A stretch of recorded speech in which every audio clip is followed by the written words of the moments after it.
اللهم صل على محمد وآل محمد وعجل فرجهم على محمد وآل محمد. ادب اور احترام سے تمام مومنین کو سلام پیش کروں گا.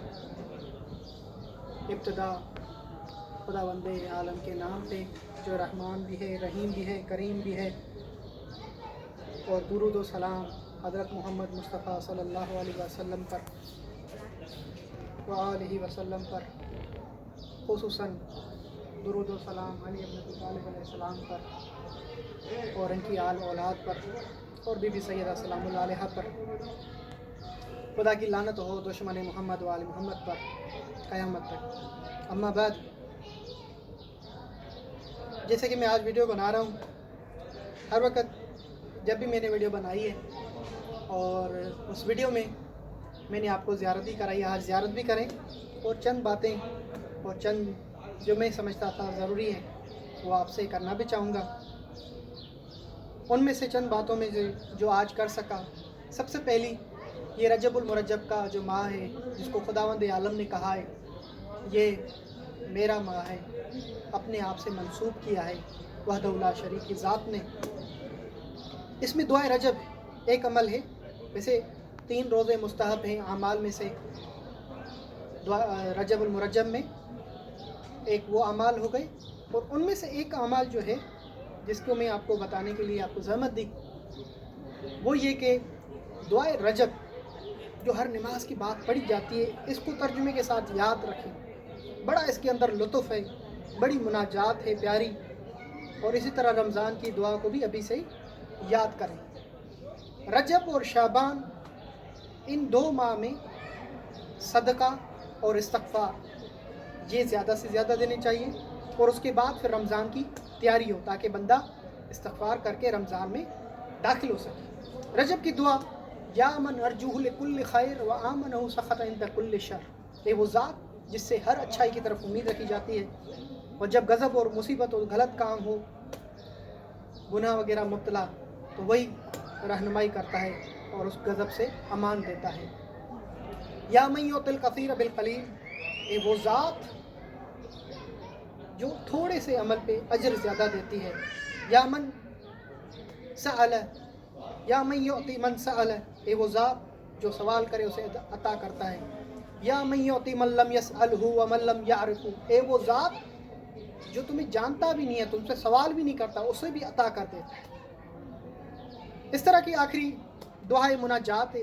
اس دعا کو یاد رکھیں، اور پھر آخر میں یہ جملہ آتا ہے، یا کریم ہو یا کریم ہو یا کریم.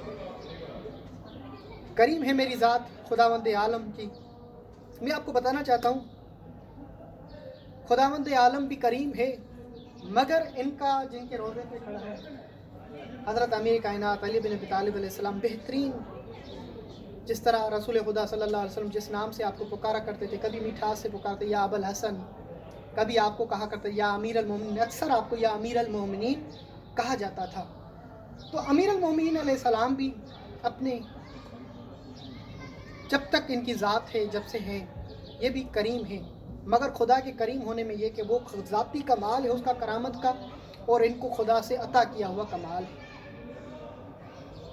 تو اب میں بتانا چاہتا ہوں کہ امام جعفر صادق علیہ السلام سے کسی نے پوچھا مدینے میں، آپ علیہ السلام سے کیا پوچھا؟ کسی نے سوال کیا، اے امام یبن رسول اللہ، عرض یہ ہے کہ ہمیں صرف یہ بتائیں، آپ کے دادا حضرت علی علیہ السلام وہ کریم زیادہ تھے، زیادہ سخاوت تھی، ان کی کرامات زیادہ تھی، یا پھر وقت کے زمانے کا ایک نام گزرا ہے جس کا نام حاتم طائی ہے؟ تو آپ نے مسکرایا، اس شخص سے پوچھا کہ تم بتاؤ تمہیں کیا لگتا ہے؟ وہ شخص مسکرا کے کہتا ہے کہ میرے خیال سے حاتم طائی زیادہ سخی اور کریم ہیں. امام نے پوچھا کیا وجہ کیا اس کی؟ کہا وجہ یہ ہے کہ جب اس کے پاس کوئی فقیر آتا تھا مانگنے کے لیے، ایک ہی فقیر کے لیے انہوں نے 40 دروازے کھولے تھے، یعنی ان کے دینے کے 40 دروازے سے ایک ہی فقیر 40 دروازوں سے آ جاتا تھا. ان 40 دروازوں میں سے ایک ہی فقیر کو بار بار دیتا تھا، اسے منع نہیں کرتا تھا. اور جبکہ آپ کے دادا کے بارے میں سنا تھا ایک ہی دروازہ تھا۔ امام مسکرائے، مسکرانے کے بعد آپ نے فرمایا میرے دادا بے شک حاتم طائی سے کئی مرتبہ زیادہ سخی اور کریم تھے۔ کہا امام کیسے ہی ابن رسول اللہ؟ تو آپ نے مسکرا کر فرمایا کہ میرے مولا علی اگر کسی کو ایک مرتبہ دے دے، یہ وہ کریم ذات تھے، اگر زندگی میں کسی کو ایک مرتبہ دے دے اس کو دوبارہ دوسرے دروازے سے آنے کی ضرورت ہی نہیں پڑتی، وہ دنیا میں بادشاہیوں کو بانٹتا پھرتا۔ حاتم طائی جب دیتا تھا یعنی اس کو ضرورت ہوتی تھی تبھی دوسرے سے آتا تھا، دوسرے سے پوری نہیں ہوتی تھی تیسرے سے، اس طرح 40 دروازوں سے اس کی پورت نہیں ہوتی تھی تبھی تو 40 دروازوں سے آتا تھا۔ مگر میرے دادا کسی کو دے دیں تو وہ کبھی بھی پھر کسی سے مانگنے کی ضرورت نہیں ہوتی تھی۔ تو یہ میرے مولا امیر کے ایک فضائل ہیں، وہ کریم ہے، ذات ہے۔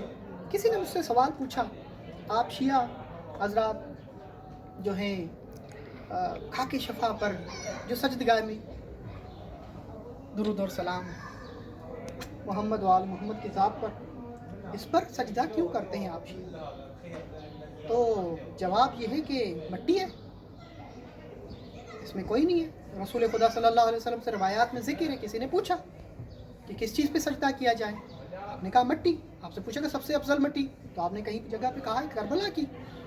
کربلا کی وہ مٹی ہے جس کو اللہ نے خاص شرف دیا ہے حسین ابن علی علیہ السلام کی نسبت سے۔ اس مٹی میں جس کو شرف حاصل ہے، وجہ کیوں ہے؟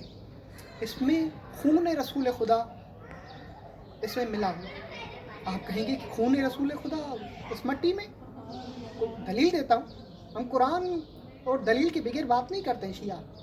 قرآن کی آیت ہے بسم اللہ الرحمن الرحیم ہاتو برہانکم ان کم صادقین، اگر تم سچے ہو تو قرآن کیا ہے دلیل پیش کرو۔ دلیل یہ ہے کہ آپ کو پتہ ہے کہ رسول خدا صلی اللہ علیہ وسلم نے کئی مرتبہ حسن اور حسین کو دیکھ کر کہا حسن والحسین منا، حسن و حسین مجھ میں، اور کئی مرتبہ مولا حسین کو دکھا کے اور پورے مدینے کے لوگوں کو مسلمانوں کو دکھایا اور یہی جملہ کئی مرتبہ فرمایا حسین منی وانا من الحسین۔ پھر آپ نے کہیں جگہوں پہ کہا دمہم دمی لحمہم لحمی، کہ حسین کا جلد، حسین کا گوشت میرا گوشت ہے، حسین کا خون میرا خون ہے۔ کربلا کی سرزمین میں وہ پرچم لہراتے ہوئے رسول خدا کا جس کو شہید کیا گیا، مولا حسین علیہ السلام فرزند رسول تھے، فرزند اسلام تھے، جس کو بچوں کے ساتھ کربلا کی سرزمین پہ شہید کیا گیا، آل رسول کا خون بہایا گیا، اس مٹی میں مولا حسین کا خون ہے جسے خاک شفا کہتے ہیں۔ میں آپ کو بھی دلیل دیتا ہوں،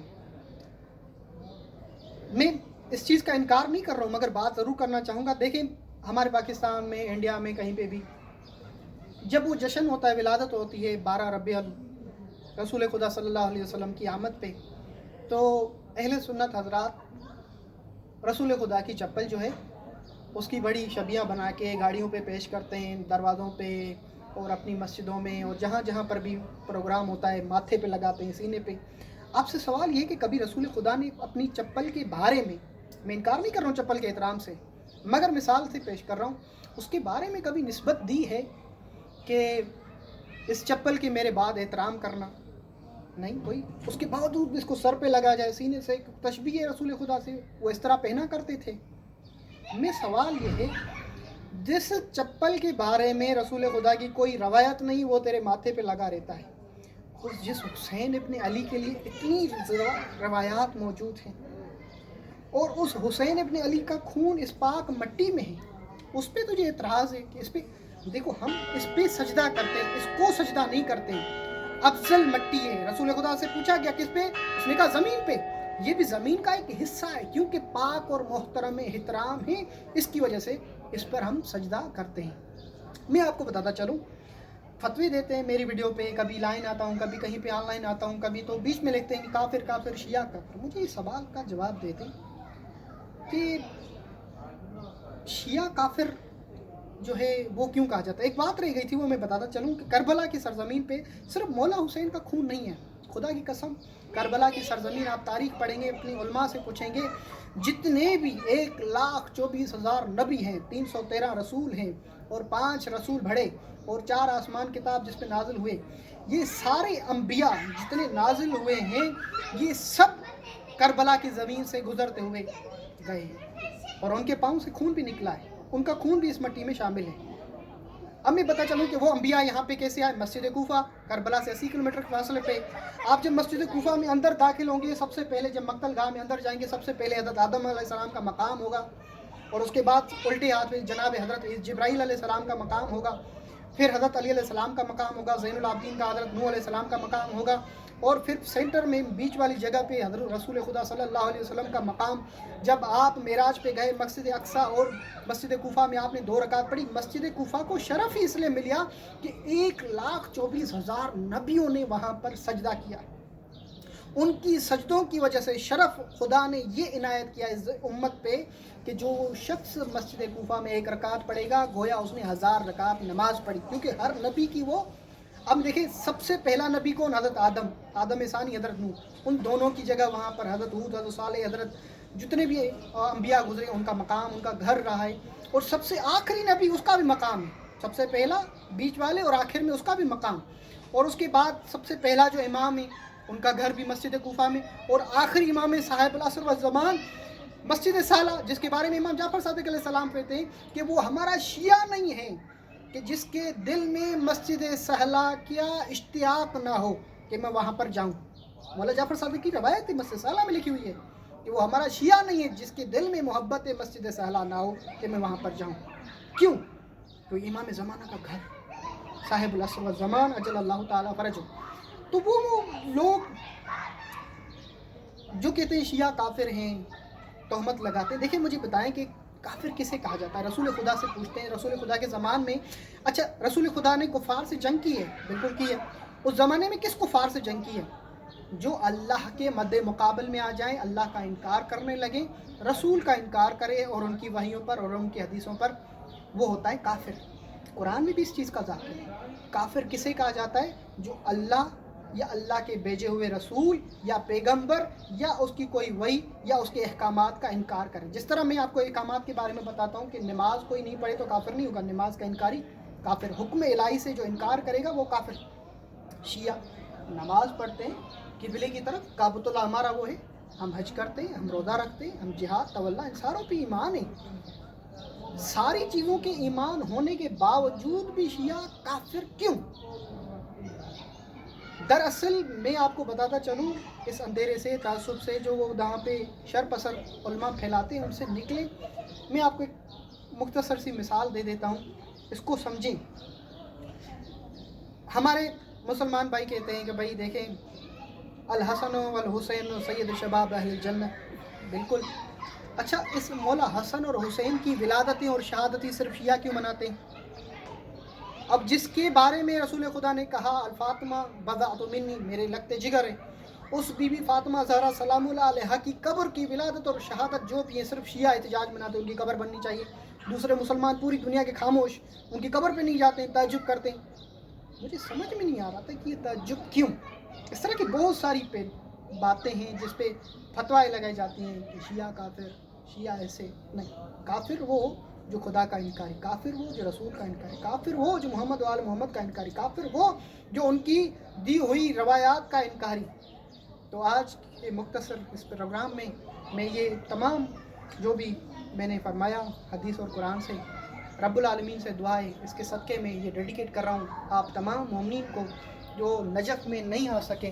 رب العالمین آپ سب کو نجف اور کربلا کی زیارت نصیب کرے۔ خود میں اختلاف کو چھوڑ کر اس میدان پہ آئیں، کسی کو کافر نہ کہیں، بغیر کسی دلیل کے کسی پہ تہمت نہ لگائیں۔ رب العالمین آپ کی دعاؤں کو مستجاب کرے، اور میں انشاءاللہ کوشش کرتا رہوں گا جب بھی ویڈیو بناؤں کوئی اچھا سا قصہ، کوئی اچھی سی روایت، کوئی اچھی سا یہاں پر معجزہ کوئی مولا کا، یا یہاں کے فضائل کے بارے میں، یہاں کے آداب زیارات کے بارے میں کچھ نہ کچھ آپ کو بتاتا چلوں۔ میرے لیے دعا کیجیے گا، اور انشاءاللہ اگر کوئی سوال ہو تو ضرور پوچھیے گا، تو انشاءاللہ میں آپ کو کوشش کروں گا اس کا جواب دینے کا صحیح طرح سے۔ اللہم صلی علی محمد و آل محمد۔ آپ مومنین سے التماس ہے اس ویڈیو کو ضرور شیئر کیجیے گا اور میری اس کوشش کو اس میں میرا ساتھ دیجیے گا تاکہ ہم اپنا یہ پیغام پوری دنیا تک پہنچائیں اور یہ واضح کریں کہ کافر کون ہوتا ہے۔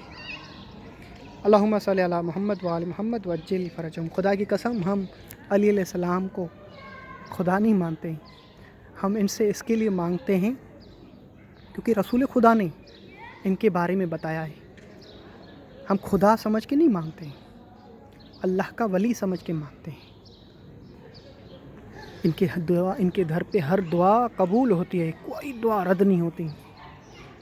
ان کی جنگیں دیکھیں جن میدان میں آپ اترے ہیں، جس طرح نصرت دین کی ہے، نصرت رسول خدا کی ہے، نصرت دین اللہ کی ہے، کہ جن کے فضائل خدا نے بیان کیے ہیں رسول کے زبان سے، ید اللہ، عین اللہ، لسان اللہ، یہ کوئی مذاق ہے؟ خدا را تعصب پرستی ختم کریں اور میری اس ویڈیو کو ضرور آگے مومنین تک شیئر کیجیے گا۔ میں آپ کے ساتھ شاکر علی عباسی، نجف اشرف، عراق سے۔ میری ویڈیو ہے شاکر النجفی، ضرور سبسکرائب کیجیے گا۔